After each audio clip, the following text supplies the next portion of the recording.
신에게는 아직 배가 12척이나 있나이다 하는 그 이순신 장군, 우리나라 사람들이 제일 존경하는 장군님이죠. 이순신 장군에 대한 어린 시절의 그 영화를 보게 되면은 이순신 장군이 그 붙잡혔어요. 선조의 명령을 듣지 않았다고. 선조는 일본군의 기지를, 그 해양 기지를 공격하라고 명령을 내렸는데, 이순신 장군은 싸워서 한 번도 진 적이 없는 분이에요. 그러니까 전 세계적으로 유례가 없어요. 한 번도 싸워서 진 적이 없어요. 그럼 왜 이순신 장군이 한 번도 싸워서 진 적이 없느냐 하게 되면은 질 싸움은 아예 하질 않았어요. 그러니까 이순신 장군이 용맹하셔서가 아니라 이렇게 분석을 다 해봐가지고 이 싸움을 했다가는 내가 이길 가능성이 없다. 그러니까 지지는 않더라도 이길 수 있는 가능성도 없다. 그러면 안 싸웠어요. 그래서 분석을 해봐가지고 100% 내가 이길 수 있겠다 하면은 그 싸움만 했어요. 그러니까 이순신 장군이, 선조는 일본의 해양 기지를 공격하라고 명령을 내렸는데, 가만히 보니까는 그 해양 기지를 공격했다가는 100% 지는 거예요. 그러니까 이순신 장군이 선조의 명령을 거역을 해요. 그래서 선조가 이렇게 이순신 장군을 압송을 해버리죠. 그리고서 원균이라는 그 장군을 대신 임명해가지고 이순신 장군이 공격하지 않았던 일본의 해양 기지를 공격하라고 하는데, 원균도 질 거라는 걸 알았어요. 그 기록에 의하면 이 싸움은 100% 진다 하는 걸 알았는데, 이순신 장군하고 원균하고 차이점은 뭐냐면은, 원균은 위에 사람이 특별히 왕이 명령하는 걸 어기질 못해요. 그러니까는 지는 줄 알면서도 들어간 거예요. 지는 줄 알면서도 들어가서 지는 줄 아는 싸움을 하고 그리고 진 거예요. 근데 이순신 장군은 그걸 하지 않았기 때문에 이제 그 끌려 올라갔어요. 감히 왕이 세운 작전 계획을 네가 거역해, 그러고서 이제 끌려 올라가서 고문을 당하고 신문을 당하는데, 참 그 무릎을 꿇고 그 무릎과 무릎 사이에 그 이만한 몽둥이를 집어넣고 묶어요. 그러면은 허벅지와 무릎 그러니까 뒤에 오금이라고 그러죠. 그 뒤에다가 이만한 몽둥이를 묶고 발목하고 허벅지를 같이 묶어요. 그러면 그게 얼마나 고통이 심하겠어요. 그런데다가 무릎 밑에다가 이 뾰족한 돌을 놔요. 그 위에서 하니까 또 고통스럽죠. 그 위에다가, 허벅지 위에다가 계속해서 그 큰 돌을 쌓아놔요. 그럼 그 무게 때문에 더 고통스럽죠. 결국 이순신 장군은 만신창이가 돼가지고 한신이 풀려납니다.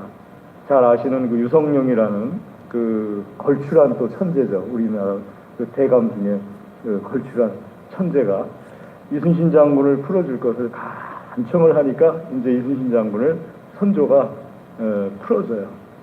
그리고서 이순신 장군이 우리가 잘 아는 유명한 말, 백의종군이란 말이 거기서 생긴 겁니다. 아무런 직책을 갖지 않고 그냥 가장 낮은 어떤 그 병사보다도 낮은 병사로, 직책이 없는 병사로서 그 참전을 하게 되는 그 백의종군이라는 그 말이 이제 거기서 나오게 되죠.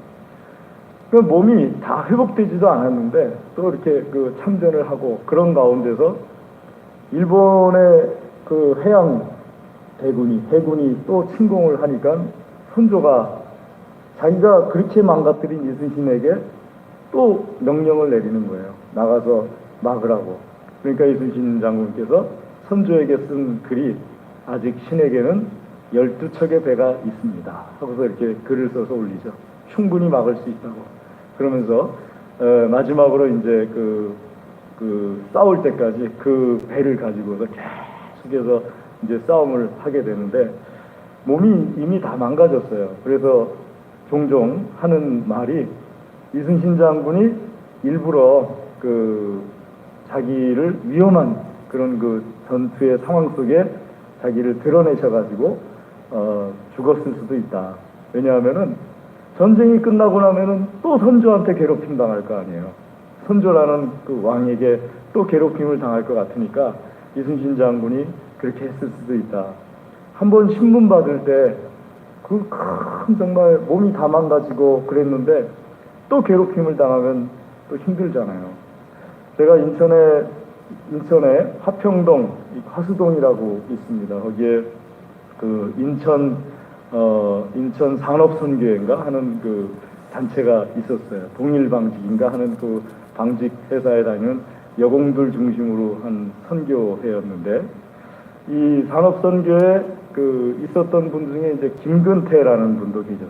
그래서 김근태라는 분이 그 굉장히 많은 고문을 당하고, 그리고서 이제 온몸이 그냥 다 만신창이가 되는 그런 그러니까 민주화를 위해서 굉장히 애썼던 분이에요.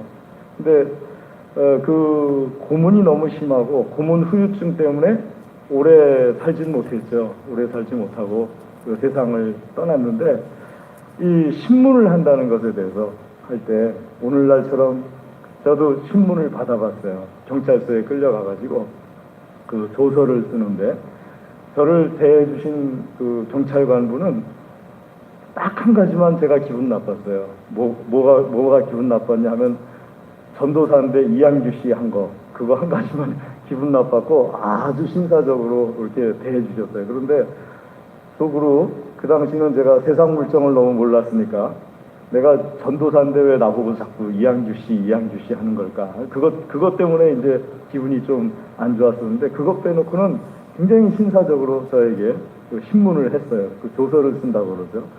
신문을 했어요. 그런데 그 예전에는요, 굉장히 그 신문의 방법들이, 야만적인 방법들이 많았었어요. 물고문을 한다든지, 뭐 고춧가루 고문을 한다든지, 뭐 거꾸로 매달아 놓고서 뭐 이렇게 잡아 당겨가지고 숨이 막혀서 잠을 안 재운다든지, 뭐 아무튼 제가 아는 고문 방법만 해도 제가 본 건 아니에요. 그 자리에서 내가 무슨 볼 기회가 있었던 것도 아니고, 고문을 당한 사람들에게 들은 고문 방법만 해도 5가지가 넘었어요. 잠 안 재우기, 추운 겨울날 물 뿌리기, 하기 하면서 그런 고문들을 통해서 어떤 대답을 받으려고 하는 그 신문 방법들이 많았는데, 오늘 예수님에 관한 말씀을 함께 나누면서 제가 이 이야기를 하는 이유는요, 예수님께서 그 큰 고문을 받으시는 첫날이에요. 신문을 받으시는데 어떤 정당한 방법에 의해서 신문 받으시는 것이 아니라 아주 어렵고 견디기 힘든 그런 고문을 받으시는 거예요. 전에 김대중 대통령의 쓴 글을 읽다 보니까 김대중 대통령께서 그런 말을 했어요. 끌려가가지고 고문을 많이 받다 보면은 어쩔 수 없이 저 사람들이 하는 그대로 말할 수밖에 없다고. 왜냐하면은 너무 때리고 너무 괴롭히니까 그거가 너무 고통스러워가지고, 이랬지 그러면 그랬습니다. 저랬지 그러면 조금 전에 한 말하고 틀려도 또 그랬습니다. 이렇게 할 수밖에 없다고. 그게 너무 괴롭히니까는, 너무 때리고 너무 고통스럽게 하고 하니까 그렇게 할 수밖에 없다는 거예요. 우리 위대한 김대중 선생도 그렇게, 전 대통령도 그럴 수밖에 없었다는 거예요. 고문에 대해서만큼은 정말 잘 이겨내신 분들 중에 한 분이라고 하는 그분도 그런 얘기를 그 책에 쓰는 거예요. 근데 예수님은 오늘 안나스라는 대제사장이라고 나와 있는데요, 말씀에 12절부터 쭉 보시면은 그 안나스는 정식 대제사장은 아니에요. 대제사장은 한 명밖에 없는 거예요. 그런데 그 해 대제사장은 누구라고 했느냐면 가야바라고 그랬어요. 그러니까 가야바의 장인이더라 했으니까는 그 해 대제사장인 가야바의 장인이라. 그러니까 대제사장 될 자격은 있지만 대제사장은 아닌 거예요. 이 안나스라는 사람이 예수님을 붙잡아서 안나스라는 사람에게로 끌려가신 거예요. 예수님이. 불법이죠. 그러니까 어떤 정식 경찰서나 혹은 정식 어떤 그런 곳으로 끌려가신 것이 아니라 개인에게 끌려가신 거예요. 개인에게. 안나스라는 개인에게 끌려가신 거예요.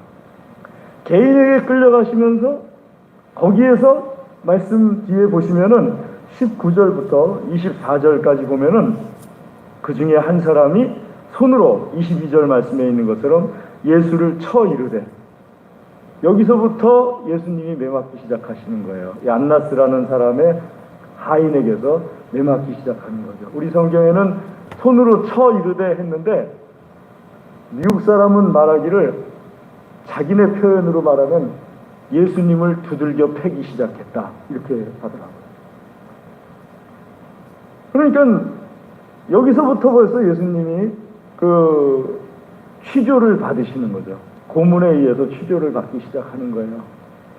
그런 과정들을 쭉 보면서 예수님이 어떤 그 적법한 절차에 의해서 형을 받으신 것이냐 할 때 아니라는 것을 우리가 알 수 있어요.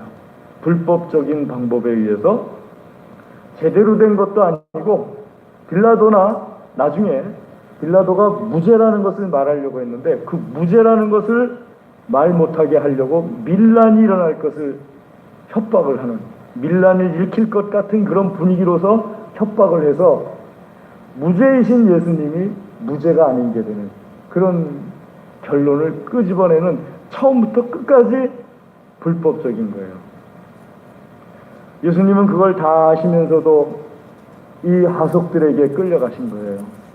정상적으로 예수님께서 체포되시는 것이 아니라는 걸 알면서도 베드로를 말리신 거예요.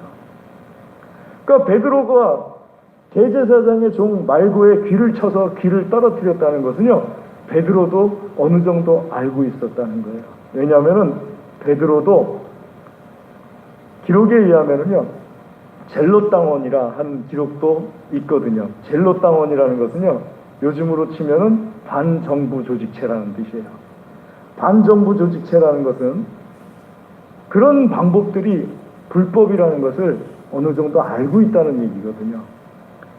여러분, 베드로가 그래서 예수님을 지키려고 칼을 빼서 대제사장의 종 말구의 귀를 떨어뜨렸는데, 예수님께서는 이 모든 과정들이 불법적이라는 것을 알면서도 그것을 받아들이시고 체포되시면서 결국 십자가에서 죽기까지 쭉 그 불법적으로 예수님에게 큰 피해를 주는 사람들에게 예수님을 맡기신 거예요.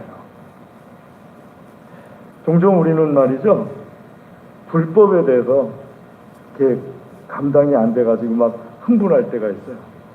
아주 오래전에, 몇 년 전에 저 길 건너에 신천지 사람들이 와가지고 프랭카드 들고서 그 다음에 우리 교회 나오지 말라고 사람들, 교회 나오시는 분들한테 막 얘기를 해서 제가 화가 나가지고 저 사람들을 그 경찰을 불러가지고 이렇게 다 쫓아버릴 게 어떨까요? 하고 주변에 얘기했더니 박성찬 집사님이 그때 저한테 하시는 말씀이, 목사님 그냥 두시면은 저절로 다 해결됩니다.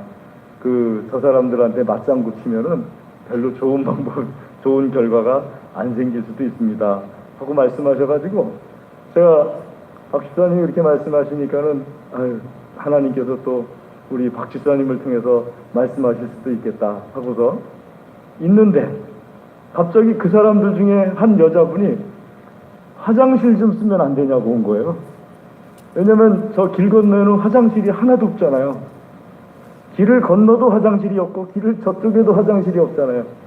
그러니까 몇 시간씩 피켓을 들고 동안교회 나오지 말라고 이렇게 하다가 도저히 소변이 마르니까는 화장실 좀 쓰면 안 되겠냐고. 얼마나 급하면은 동안교회 나오지 말라고 했던 분이 동안교회 와가지고 화장실 좀 쓰면 안 되냐고 그럴까요?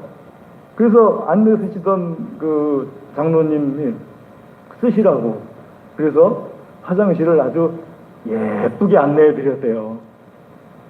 그랬더니 그 다음 주부터는 안 보이더라고요. 그래서 제가 생각할 때 뭐 이유는 모르겠어요. 그런데 참 잘했다 하는 생각이 들어요. 왜냐하면은 불법을 행하니까 흥분해가지고 같이 불법을 행하는 것이 그게 우리 예수님께서 우리에게 가르쳐 주신 방법이냐? 그게 아니라 예수님께서는 어떤 계획을 세우고 계시면은 그 계획을 이루시는 데 있어서 상대방이 불법을 행하더라도 그것을 예수님께서 세우신 계획을 이루는 것을 위하여서 그 불법을 온몸으로 받으시면서 거기에 대해서 예수님의 능력이나 예수님의 권세를 드러내지 아니하셨잖아요. 예수님은 처음부터 끝까지 철저하게 예수님께서 세우신 계획을 이루어 가시는 것이 가장 주목적이었어요. 그걸 우리가 오늘 말씀을 통해서 알아야 됩니다. 예수님의 신문당하시는 모습 속에서 어쩌면 예수님은 이렇게 불법을 당하시면서도 이걸 다 참으신 건지 아니면 사용하신 건지 정확하게 알 수는 없지만 예수님의 뜻을 향한 그 발걸음을 일절 바뀌시지 아니하시고 쭉 나가셨을까? 우리 예수님의 이런 모습이 우리에게 있어야 될 줄로 믿습니다. 두 번째로 우리가 보는 것은요, 여러분, 세상에서는요, 하나님이신 예수님에게 죄를 찾아내려는 사람들이 얼마나 많아요. 예수님에게 죄를 찾아내려는 사람들이 이 대제사장들이잖아요. 안나스라는 사람, 대제사장의 장인이면서 언젠가는 대제사장 순서가 되면은, 왜냐하면 1년씩 돌아가면서 하는 거니까 대제사장 할 사람이에요. 가야바 대제사장이에요. 대제사장이면은 백성들에게 하나님 믿는 믿음을 가장 높은 곳에서 가리키고 이끌어가는 사람들이, 지도자들이 대제사장이잖아요. 근데 이 사람들이 왜 예수님을 신문을 하냐고요. 예수님에게서 죄를 발견하려고 하냐고요. 하나님이신 것을 왜 못 알아보냐고요. 그 이유가 뭐냐면요, 예수님이 하신 행동 가운데 우리 지난주에 오전에 설교 나눌 때 함께 나눴던 것처럼 열매가 없으면은 예수님을, 하나님을 발견할 수 없어요. 열매에 관심이 없으면 열매 맺히는데 관심이 있어야 돼요. 옆 사람한테 한번 해볼까요? 너무 오늘은 한 분도 안 졸고 다 초롱초롱 하시니까 옆 사람에게 열매 맺는데 관심을 가집시다. 할렐루야. 네. 신앙의 열매를 맺어야 돼요. 아멘. 여러분, 신앙의 열매가 너무 없으면은요, 내가 신앙의 열매가 너무 없으면은 예수님도 판단하기 시작한다니까요. 하나님도 판단하기 시작해요. 희한하죠? 신앙의 열매가 없다는 것은 잎사귀만 무성한 사람들을 가리키는데요. 잎사귀만 무성하다는 것은요, 내가 신앙적인 말은 많이 하고 신앙적인 폼은 많이 잡아요. 우리 흔히 하는 말로 체면은 많이 잡아요. 그런데 체면을 잡기 위해서, 폼을 잡기 위해서 나에게 정말 열매를 요구하시는 예수님을 심판하려고 대들어요. 이거 정말 무서운 거예요. 그러니까 우리 예수님 믿는 사람들이 죽어도 열매를 맺으려고 해야 되는 거예요. 아멘. 믿음의 열매를 맺으려고 해야 되는 거예요.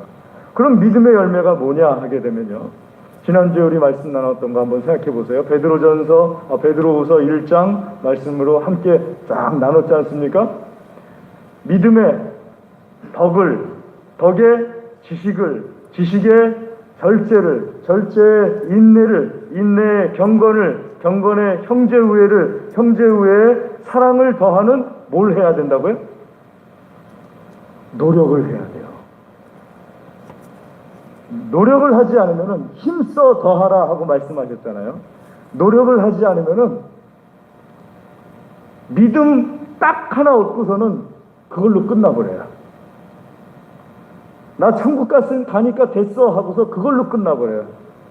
그러면은 자칫 잘못하면은요, 예수님을 판단하고 예수님을 신문하려고 드는 대제사장들의 모습이 곧 나의 모습이 될 수 있어요. 그러니까는 최선을 다해서 내 믿음에 덕을 더하려고 힘써야 되는 거예요. 그리고 하나님의 말씀대로 덕이 무엇인지를 깨닫고 하나님의 말씀대로 그 덕을 더해 나가려고 힘쓰고요. 여러분, 열매 없는 이 대제사장들의 모습이 얼마나 비참합니까? 자기들이 심판당할 거 아니에요. 자기들은 신문을 해서 예수님에게 죄를 뒤집어 씌우는 건데, 예수님에게 죄를 뒤집어 씌우려면은 그 자리에 유다가 있어야 돼요. 왜냐하면 유다가 고발인 아니에요, 고발인. 근데 유다는 쏙 사라져 버렸어요. 고발인도 없는데 죄를 찾아내려고 신문하는 거잖아요. 이런 그 대제사장들의 모습이 열매 없는 그리스도인들의 모습하고 같아질 수밖에 없습니다. 그러니까 우리 예수님 믿는 그리스도인들이 대제사장들을 비웃고 가만히 있을 것이 아니라 대제사장들처럼 되지 않으려고 힘써야 돼요.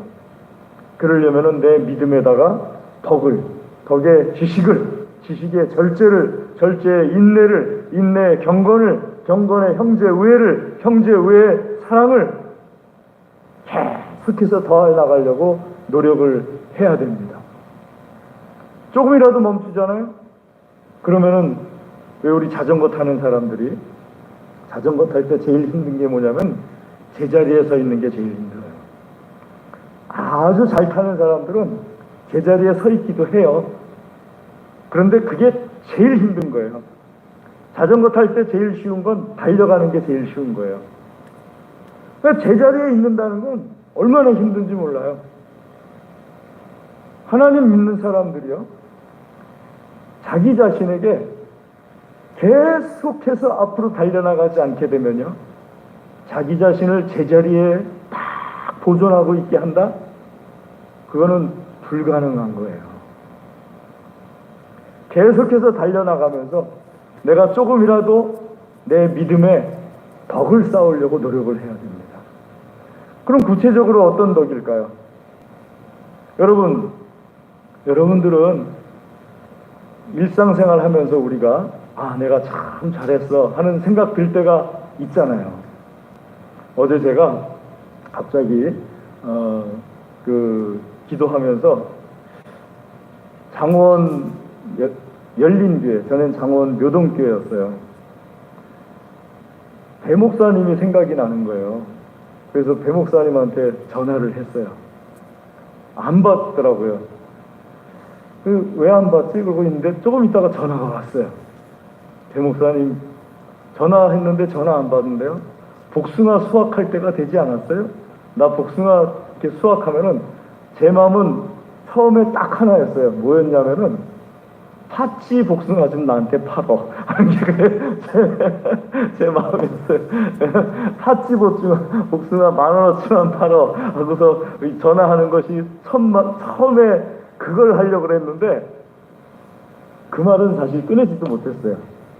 처음에 딱 얘기를 하는데 보니까는 목사님 5,000평 농사를 졌는데요, 내년부터는 8,000평 이상을 져야 될 것 같아요. 왜요? 5,000평 농사 지니까 올해 농기구 포크레인 그다음에 농약 이렇게 뿌리는 차 사고 나니까 8,000만 원 들어갔대요. 남는 게 없어요.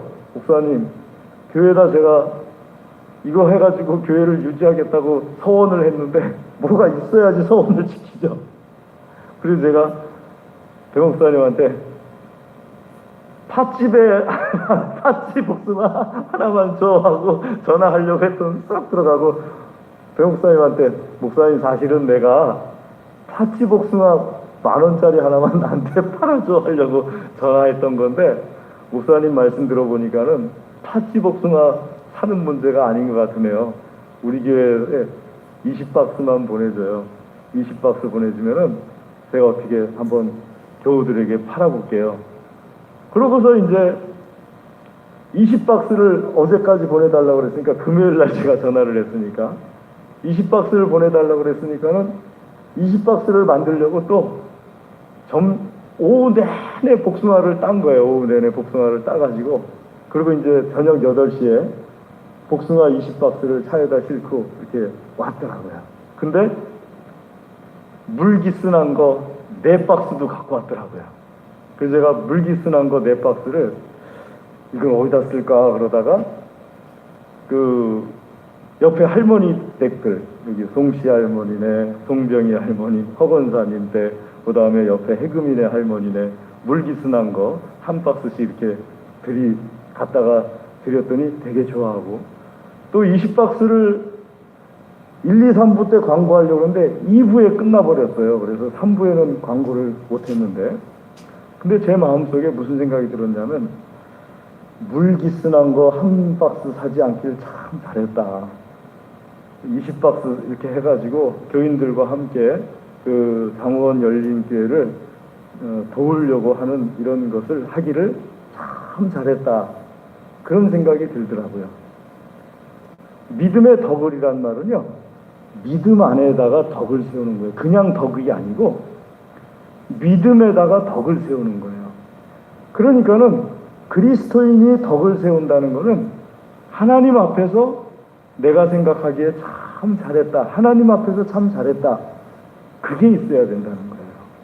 그게 그리스도인의 향기고, 그게 하나님께서 기뻐하시는 모습이고요. 그 열매가 없으면은 내가 하나님을 판단하거나 신문하게 돼요. 어떤 종교적인 계급과 아무 상관없어요. 얼마나 오래 다녔냐, 예수님 얼마나 오래 믿었냐, 아무 상관없어요. 믿음의 열매가 없으면 언제든지 예수님을 신문하고 예수님을 판단하는 자리에 있게 돼요.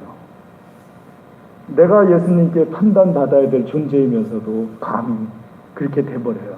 때문에 여러분들, 하나님 앞에서, 내가 하나님 앞에서 다른 건 몰라도 세상 사람들 앞에서는 모르겠지만 하나님 앞에서는 내가 이거 참 잘했다, 이거를 자꾸 쌓아나가시는 믿음의 사람들 되시기를 주의 이름으로 축복합니다. 기도하겠습니다. 하나님 아버지, 감사합니다. 주의 시간 주의 말씀으로 우리를 먹여 주시옵소서. 우리의 믿음이 자라게 하여 주시옵시고, 특별히